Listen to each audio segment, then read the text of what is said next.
Okay, if you haven't seen my last video, you might want to check that one out before coming here, because I'm gonna start over, or I'm gonna start off from there. So in their letter, y'all, it literally basically said that they're going off of this one rule, which the rule they're going off of the rule, but they're going off of one letter. They're going off of letter F, which you're completely missing letter E, which I, in my new motion for reconsideration, I inputted that rule E does go together with rule F.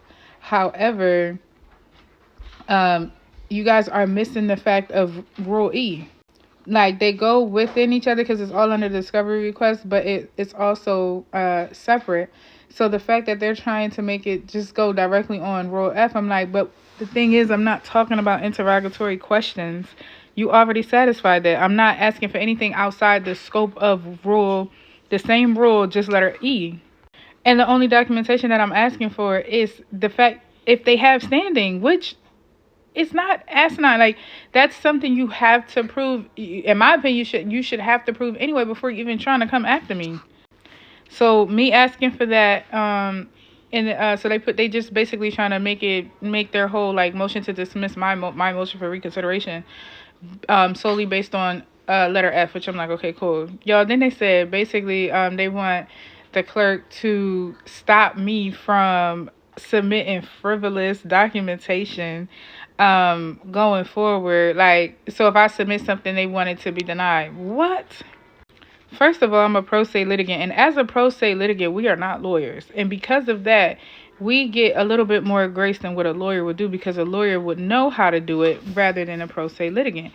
Now, that does not mean I'm incompetent, because at the end of the day, I obviously I'm coming back at you and I'm asking for certain things, and this is the thing, they're not expecting. I think they're acting the way they're acting because they're not expecting for people to know these type of things, so it's really tripping them up, so they're trying to give it to me hard, which is cool, because at the end of the day, it doesn't do nothing for me. I'm not scared about nothing, but because I could still challenge it in court, it would just make my life easier.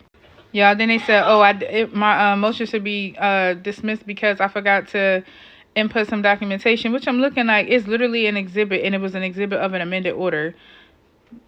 Okay, that's a clerical issue. I could clearly fix that without a problem. But you want my whole motion to be dismissed off of that? If a judge was even going to consider that, y'all, that would be like literally abuse of power, because again, as a pro se litigant, the rules are a little bit more lenient. And not lenient in the understanding of the law, but mainly like in the fact of little clerical issues like that. Because first of all, they give lawyers a lot of leg room, in my opinion, when it comes to clerical issues. Follow me to the next one.